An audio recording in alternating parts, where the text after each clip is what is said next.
Boa tarde a todas, boa tarde a todos.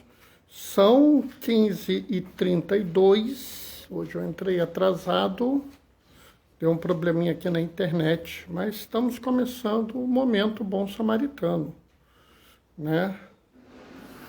Então agora a gente está na primeira parte, na parte onde a gente recebe as pessoas, né? Então, aquele momento onde eu recebo cada pessoa, né? Então, fico esperando as pessoas chegarem, baterem um primeiro papinho, né?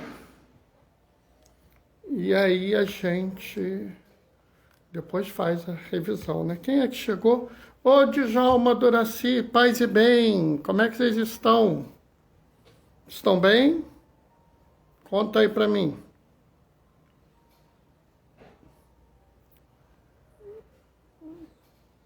Né?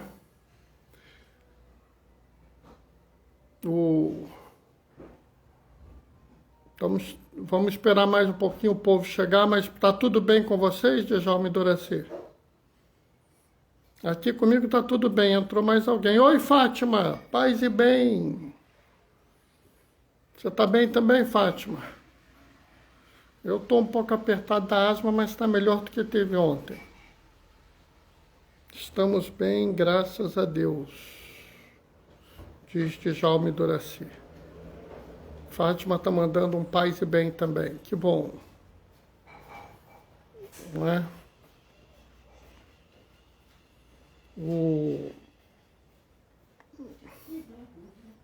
Esse momento que a gente está agora, a gente está fazendo aqui a recepção das pessoas, tudo bem, graças a Deus.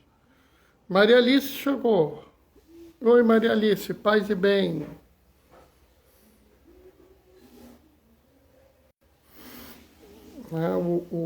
Estamos no primeiro momento, o momento do acolhimento, que a gente recebe as pessoas, fica sabendo de cada um, né? Paz e bem, Bernardo. Obrigado, Maria Alice. Estamos aí, estamos chegando. Quem foi que chegou agora? Ô, Deia! Paz e bem, Deia. Tudo tranquilo? Que bom te ver aqui. Como é que tá o povo lá da São José Operário? Tá bem? Algarte! Paz e bem, Algarte.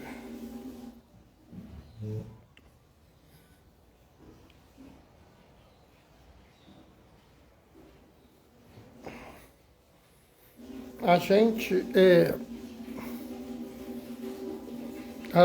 óbvio que a gente sempre, quando faz a live, a gente gosta de dar boa notícia, né? Fazendo exames para uma cirurgia de vesícula. Vai conseguir fazer a cirurgia, Maria Alice? Acho que está mais que na hora, você está precisando fazer. Né? Que bom. Sabe, pessoal, a gente sempre gosta de dar boas notícias, né? Então, assim, para quem estava preocupado com a questão da interrupção do estudo da vacina, né, a Coronavac, já voltou o estudo, tá? Infelizmente, o caso de morte foi um suicídio, não tem nada a ver com a vacina. A gente fica triste com a morte da pessoa, né? Imagina o sofrimento que ela estava para ter feito isso. Conseguiu entrar hoje, né? De vez em quando é complicado mesmo. Maria Alice, você vai operar, que bom. Depois avisa pra gente, Maria Alice, quando você for operar, pra gente fazer uma corrente de oração aqui. Oi, Denise, paz e bem. Gracinha, tudo tranquilo, paz e bem. Né? Já estamos com uma live em 3 estados. Oi, Carla, paz e bem. Né? Hoje eu entrei um pouquinho atrasado hoje, sabe, pessoal? De vez em quando a internet aqui não coopera comigo, né? Mas a gente está resolvendo, tá? Graças a Deus está passando tudo. Daqui a pouquinho nós vamos entrar, né? Para a gente resolver isso.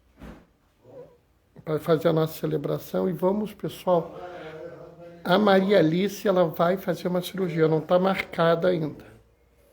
Tá? É uma cirurgia que ela estava precisando fazer, no início do ano a gente estava até conversando para isso, só não é uma cirurgia de emergência, mas a gente, quando ela for fazer, a gente vai fazer uma corrente de oração, né? Nós temos também aquele garoto que a gente falou outro dia, né, que fez primeira comunhão, né? Os exames dele não são bons, mas tem possibilidade de tratamento, não é uma coisa daquela de jogar a toalha, não. Então, a gente tem que ficar em oração também, tá, pessoal? Bom, vamos nós começar?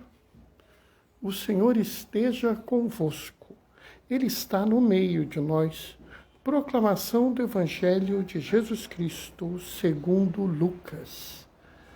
Aconteceu que, caminhando para Jerusalém, Jesus passava entre a Samaria e a Galileia. Quando estava para entrar num povoado, 10 leprosos vieram ao seu encontro. Pararam à distância e gritaram: Jesus, mestre, tem compaixão de nós. Ao vê-los, Jesus disse: Ide apresentar-vos aos sacerdotes. Enquanto caminhavam, aconteceu que ficaram curados. Um deles, ao perceber que estava curado, voltou glorificando a Deus em voz alta. Atirou-se aos pés de Jesus com o rosto por terra e lhe agradeceu. E este era um samaritano. Então Jesus lhe perguntou: Não foram 10 os curados? E os outros 9 onde estão?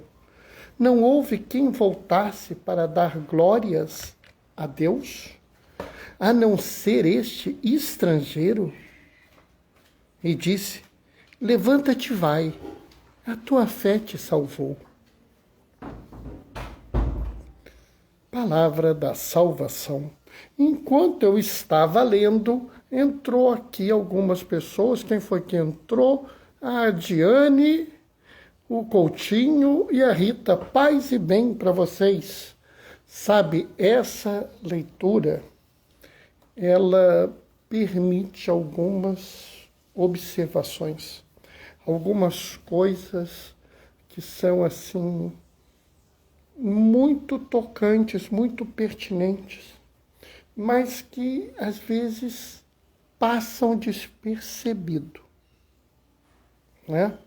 Normalmente as pessoas aproveitam esse evangelho para falar da necessidade de dar glórias a Deus pelas graças recebidas, né? Sabe, hoje em dia, eu acho que a gente devia dar graças a Deus por praticamente tudo.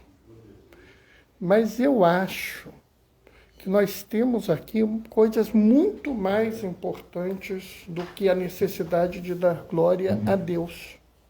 Sabe, pessoal? Porque aqui acho que tem uma mensagem a mais que é importante da gente falar, né? E assim, é importante porque a gente tem que prestar atenção nesse tipo de coisa. Então, vamos começar contextualizando o que nós estamos vendo. Porque se você não contextualizar, você não vai capturar tudo que está aqui dentro, né? Então, Jesus estava caminhando para Jerusalém, o que não é uma surpresa, porque no Evangelho de Lucas, Jesus caminha muito, né? No Evangelho de João, Jesus faz uma única caminhada, uma grande caminhada em direção a Jerusalém. O tempo todo ele está indo em direção a Jerusalém. Porque João quer mostrar ao povo, né, que Jesus estava indo a Jerusalém para realizar a grande missão dele, o grande motivo que ele veio ao mundo.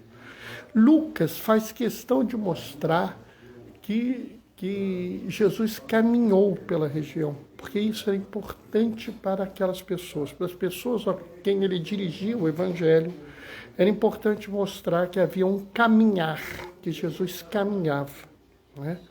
Na verdade, a relação do caminhar é tão forte na religião dos que seguem a Jesus, que os judeus inicialmente nos chamavam da seita do caminho. A Didaquê, que foi o primeiro catecismo da Igreja Católica, o catecismo que foi submetido e aprovado pelos apóstolos, para os apóstolos, ele fala que a vida tem dois caminhos, o caminho da vida e o caminho da morte. Então, essa ideia do caminho é muito importante na presença de Jesus, é muito importante para vocês que estão me ouvindo. Nós caminhamos na fé, ninguém aqui terminou o caminho ainda, nós estamos todos caminhando, tá? Mas ele não estava caminhando num lugar qualquer, ele passava entre a Samaria e a Galileia. Pessoal, Galileia não era um lugar assim de boa fama naquela época. Entendeu? O pessoal olhava assim para o cara, fulano é galileu? É? Ih, sei não, hein? Cuidado com ele, né? Isso aí, a Galileu, aí filha minha não casa com Galileu, era nesse nível, tá entendendo? E o outro lado era Samaria. A Samaria era um problema, tá? Basta dizer que apesar da Samaria ser habitada por um povo descendente de Abraão, onde estava o poço de Jacó, aquele Jacó, né? Aquele Jacó, né? Deus de Abraão, Davi e Jacó, sabe aquele? Sabe? É esse mesmo, é o poço dele. Mesmo assim, os judeus se referiam aos samaritanos como estrangeiros, tá?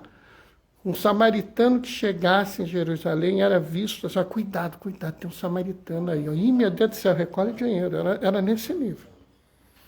Quando a pessoa vinha andando, via um samaritano, ficava com medo de alguma coisa. E o samaritano está chegando.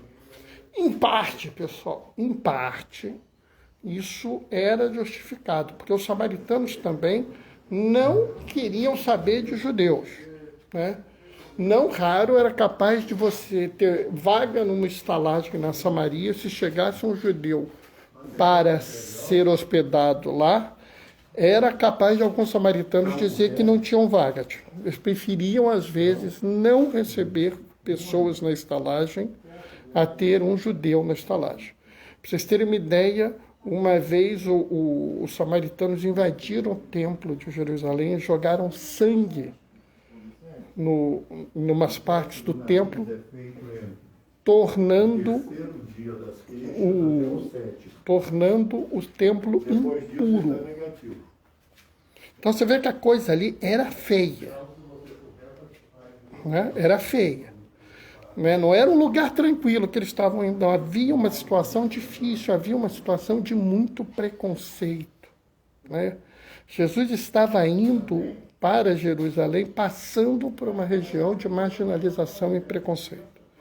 E quando ele está para entrar num povoado, 10 pessoas que estão identificadas como leprosos vieram ao seu encontro. Pessoal, aqui eu preciso fazer vamos dizer, uma explicação a mais, tá? A lepra bíblica não é a hanseníase dos dias de hoje, tá? A lepra bíblica não é a hanseníase dos dias de hoje. A palavra que você refere na Bíblia, a lepra, é rachá. Rachá é uma mancha que descama. É uma doença causada de pele com uma mancha que descama. Então, lepra faz isso. Lepra faz isso, tá? Hanseníase faz isso. Mas psoríase, por exemplo, pode fazer isso. Algumas micoses de pele podem fazer isso. Então, assim, vamos entender, porque às vezes as pessoas ficam achando que a lepra que é colocada aqui é a hanseníase do dia de hoje. Então, vamos entender que não é. Mas havia essa doença que eles não sabiam muito bem o que era, que eles tinham uma conduta de execrar as pessoas, de retirar as pessoas da sociedade. Um leproso que se aproximasse muito de uma casa era capaz de ser recebido a pedrada. Sai daqui, leproso, e toma pedra. Era assim. Então você vê que essas 10 pessoas, elas estavam entre a Galiléia e a Samaria, ou seja, já não eram respeitadas pelos judeus, e ainda tinham lepra que colocavam elas totalmente à margem da sociedade, ao ponto deles não se aproximarem de Jesus. Né? E ele pede, Jesus, tende compaixão de nós, porque na cabeça deles aquilo era por um pecado. A doença era fruto de um pecado. E aí Jesus olha para ele e fala o quê? Eu sou poderoso, galera, tô mandando ver, eu mando prender, mando soltar, eu vou repreender isso aí, vocês vão ficar curados. Olha só, olha, fogos de artifício. Não. Jesus, o milagre que Jesus faz é uma demonstração de divindade. Então ele vira e fala assim, ide apresentar-vos aos sacerdotes. Ele literalmente só manda ir se apresentar. E por que ele manda ir se apresentar aos sacerdotes? Vamos entender. Porque existia uma regra religiosa. Existia um procedimento religioso. E esse procedimento religioso dizia assim, se você ficar curado de lepra, vá se apresentar ao sacerdote para que ele ateste isso, sacrifique 2 pombinhos, 2 rolinhas e uma pomba em honra à sua cura. Mas você tinha que passar pelo sacerdote. Se o sacerdote não te examinasse, não dissesse que você estava curado, você não poderia sequer entrar na cidade. Era complicado aquilo. O que eles fazem? Eles são pessoas de fé. Tanto que quando Jesus fala isso, eles não viram para Jesus e falaram, peraí, não vou não, porque o senhor não me curou ainda, não estou vendo o milagre, cadê o milagre? Não, é para ir, foram. No caminho eles foram curados. E aqui, pessoal, me chama a atenção uma coisa, assim que sempre me perturbou muito, né? Eu vou explicar por quê. Você tem 9 judeus e um samaritano. Você vê como a relação com o samaritano era como Jesus fala.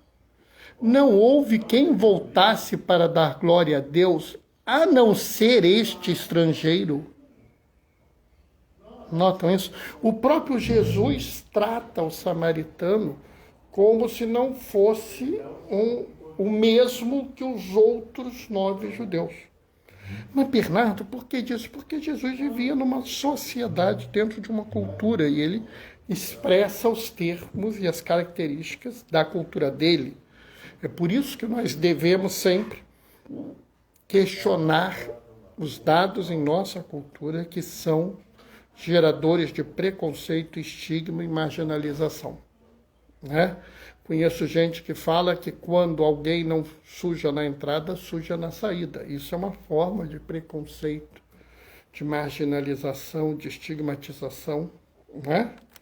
Tem algumas pessoas que querem usar termos, vamos dizer assim, que feminizam as pessoas para dizer que elas são medrosas, né?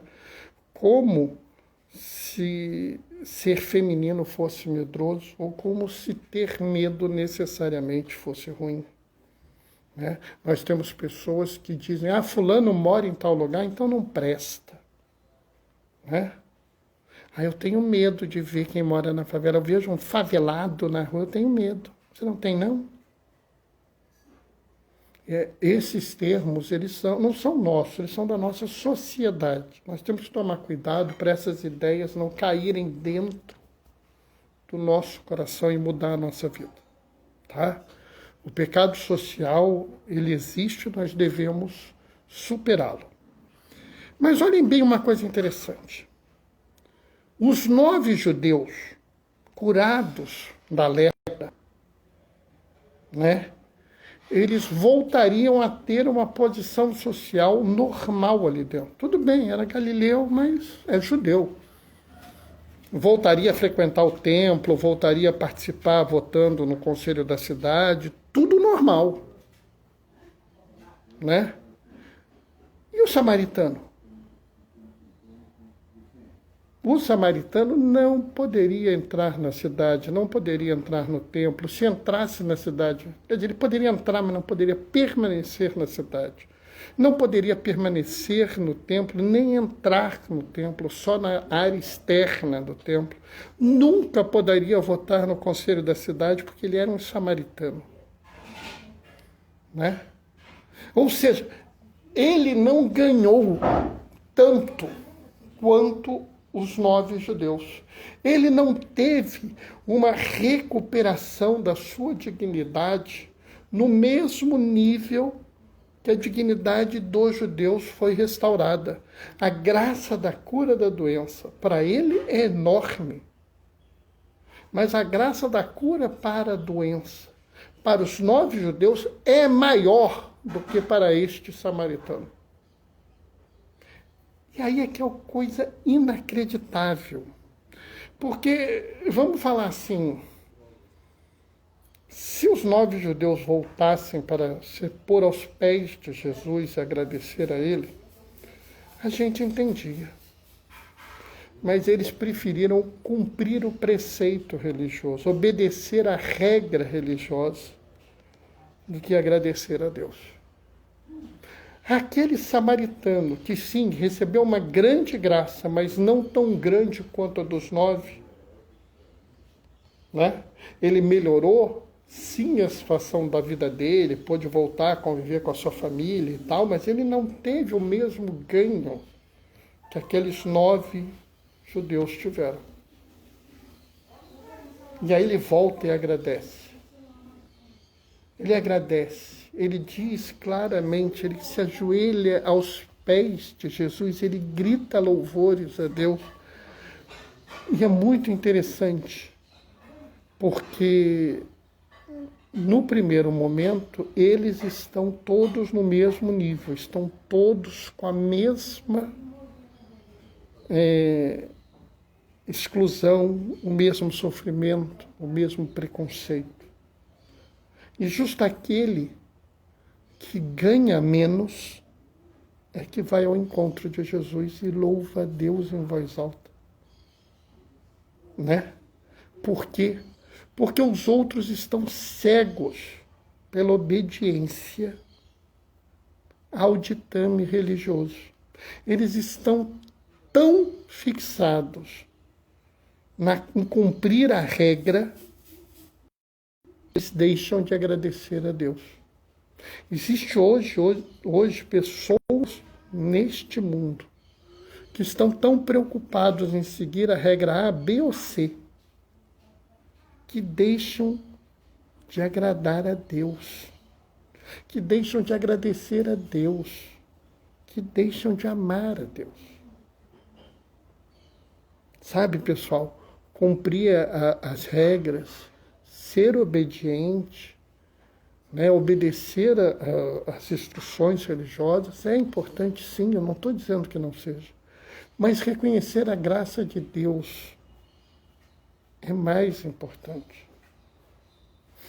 Ser graça de Deus é mais importante ainda. Entendem o que eu estou falando? Fátima está falando. A carência faz a pessoa ficar mais sensível. Sabe, não tinha pensado nisso, Fátima, mas faz sentido sim. Concordo. Né? Talvez esse homem que já vivesse previamente numa situação pior que os outros, conseguiu ver melhor o quanto ele foi beneficiado, né? Não havia pensado nisso. Obrigado por me alertar para isso, Fátima. Próxima vez eu vou trazer essa dimensão para a minha avaliação, tá? Bom, pessoal, o que eu tinha para falar era isso, né? Vamos sim nos preocupar com a obediência às nossas regras religiosas, mas não vamos tornar isso a coisa mais importante. A coisa mais importante é reconhecer que o amor de Deus para conosco e mostrar para o próximo que nós o amamos da mesma forma. E quando recebermos uma graça, não vamos deixar de agradecer, mesmo que isso vá contra alguma das regras da nossa religião. Amém? Bom, pessoal, o que eu tinha para falar hoje era isso, né? Eu não sei se alguém tem mais alguma observação. A observação da Fátima foi muito interessante, sabe, pessoal? Às vezes a gente não pensa nisso, né? Interessante, né? A Carla está comentando: doutor, a campanha do lápis de sobrancelha para as pacientes oncológicas foi um sucesso. Ah, que bom saber! Tá vendo, pessoal? Olha aí, né? A nossa ação, né? Algumas pessoas ajudaram a Carla nessa atividade, né? E ela está relatando para a gente que foi um sucesso. Tá vendo, pessoal? Né? Fátima e Djalma estão dando amém. Deia é nova na live, pessoal, primeira vez que ela vem. Amém. Adorei a sua reflexão. Muito obrigado, Deia. É mais ou menos como eu faço todos os dias. Carla, agradeço a todos por divulgar e participar. Mas eu acho, Carla, que essa é a ideia, sabe, Carla? A ideia é que a gente faça o que a gente pode fazer, né? Vamos dizer assim, nem sempre todo mundo pode fazer tudo, mas o importante é que a gente faça o que a gente pode fazer, né? Carla também gostou muito da nossa reflexão, né? Eu acho que é importante a gente pensar nisso. Tá entendendo? Tá? Pensem com cuidado nisso. E sabe, pessoal, cada vez mais a gente tem que prestar atenção no que a gente está falando, no que a gente está fazendo, porque a cultura nos compromete, às vezes, a cultura nos leva ao pecado, tá? Mas a escolha é nossa, né? Eu mesmo já falei várias vezes palavras e expressões que eram palavras e expressões que haviam uma característica preconceituosa, uma característica de exclusão. Hoje em dia eu me policio, né? Tá? Hoje em dia eu me policio. Deia, vou tentar entrar na live sempre que possível. Deia, olha só, todo dia 15h30 a gente está aqui, tá? Todo dia 15h30. Né? Eu acho que você já está me seguindo. Todo dia também eu ponho no Instagram uma chamada para a live, né? Para ver se as pessoas se lembram, porque na verdade tem muita coisa para a gente fazer no dia a dia, né? Então, se a gente não for lembrado, a gente vai se esquecer, né? É normal, não tem nada demais não, tá, pessoal? Eu acho que é totalmente assim, né? Até, sabe, ideia, eu estava falando que eu achava que a gente ia fazer no máximo 45 lives. Era coisa de um mês e pouquinho, mas estamos há 8 meses fazendo live, né? Então, algumas pessoas já se acostumaram, estão aqui praticamente desde o início, frequentam quase todos os dias, né? Outras pessoas vêm quando pode, porque o pessoal tem muita coisa para fazer, né? Tem muita coisa para fazer. Eu mesmo estava trabalhando até agora em home office, mas estava trabalhando até agora, parei para vir fazer a live, né? Depois da live eu vou desinfectar as contas que chegaram, né? É a nossa realidade, né? Bom, pessoal, eu vou me despedir agora antes de eu deixar a minha bênção, tá?